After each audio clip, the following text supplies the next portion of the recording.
और मेरा जो ओपीडी है, यानी पापा की ओपीडी जो अलग से चलती थी, वही पेशेंट कुछ आते हैं और मेरा जो नंबर ऑफ ओपीडीज है वो इंक्रीज नहीं हो रही है।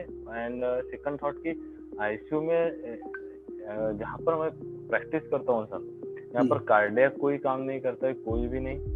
और यहाँ पे मैं बेसिकली थ्रोम्बोलाइज करके इंट्यूबेट करके 20% सब all things should be done, even Covid centre also.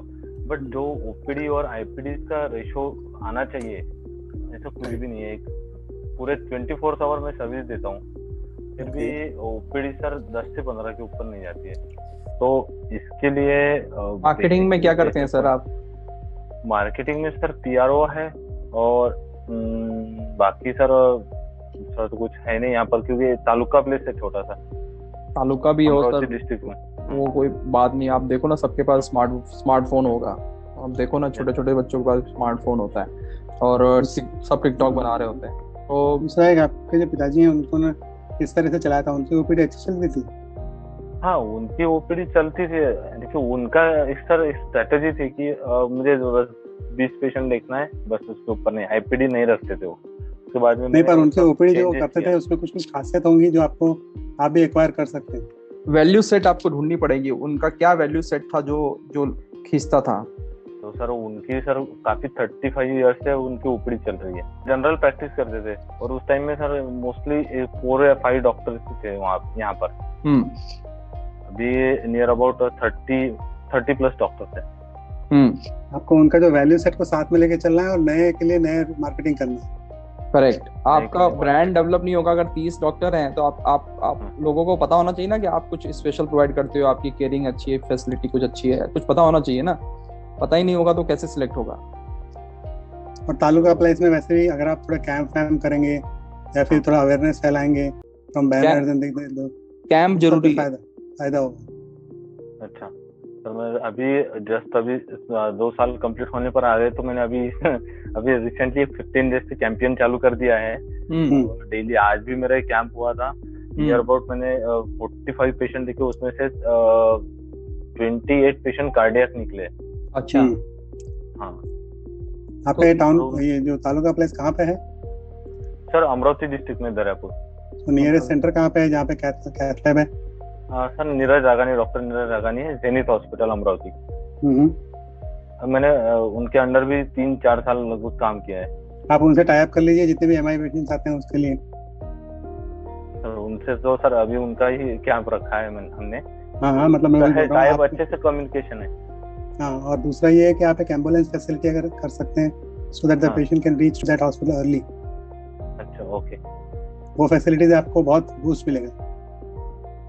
लेकिन सर जो थ्रोम्बोलाइज भी करता हूँ मैं यहाँ पर, पेशेंट स्टेबलाइज करता हूँ 3-4 दिन रखने के बाद में, लेकिन इतना सब देने के बाद में जो वो मार्केट में मैसेज जाना चाहिए मेरी तरफ से, वो नहीं दे पा रहा हूँ मैं कि भाई तो उसमें वो तो स्ट्रेटेजिकली आपको मार्केटिंग करनी पड़ेगी। हाँ, उसमें किसी और की गलती थोड़ी है, वो तो अपनी ही गलती है ना। अच्छा, हम ही लोग सही से नहीं कर रहे हैं। दैट इज मार्केट की कोई प्रॉब्लम नहीं है, मार्केट भी है, पेशेंट भी है, आपको आपका सही मैसेज नहीं आ रहा। एक बिजनेस में ना एक चीज होती है, इसको बोलते हैं to market. Okay, so your message to market should be very very correct और फोकस्ड। तो your message is not going to the market in a right way, so वो थोड़ा देखना पड़ेगा। इससे आपका ब्रांडिंग होगा। हाँ, उससे ब्रांडिंग होगी। आपका वो थोड़ा गलत हो रहा है कहीं ना कहीं जाकर। कि सर यही चीजें देख रहा हूँ कि बाकी लोगों की किसी के ओपीडी सर मोर देन 70-80 है, और किसी के यानी कि मेरी एकदम लो चल रही है। कॉम्पिटिटर को स्टडी करना पड़ेगा ना कि आपके कॉम्पिटिटर क्या सही कर रहे हैं जो आप नहीं कर पा रहे। एक बार आप ऐसा करो ना, थोड़ा ट्रिक अपनाओ, एज अ पेशेंट बन के जाओ, थोड़ा देखो। ये सब करना पड़ता है। देखो, एंटरप्रेन्योरशिप में अगर आपको करना है, you have to go to the competitor setup and very eagerly watch करो कि वो लोग क्या कर रहे हैं और मैं क्या नहीं कर रहा हूँ। ठीक है, अब आप वो अपने आप मैनेज करते हो, किसी और को भेजोगे तो इतना मजा नहीं आएगा। किसी और को भेजोगे तो वो सभी लोग पहचानते हैं मुझे बचपन से, तो एक्चुअली वो भी बात है। मतलब आप वही देखिए कि जो क्या सही कर रहे हैं जो आप नहीं कर रहे। तो आप मिलने तो जा सकते हो ना। हाँ, मिलने जा, तो बस मिलने जाओ। एक्चुअली मैंने देखा है उनको मिलने गए सर जी, और ड्रंक करके वो पेशेंट भी देखते हैं, फिर भी नंबर ऑफ ओपीडीज उनकी वैसी है।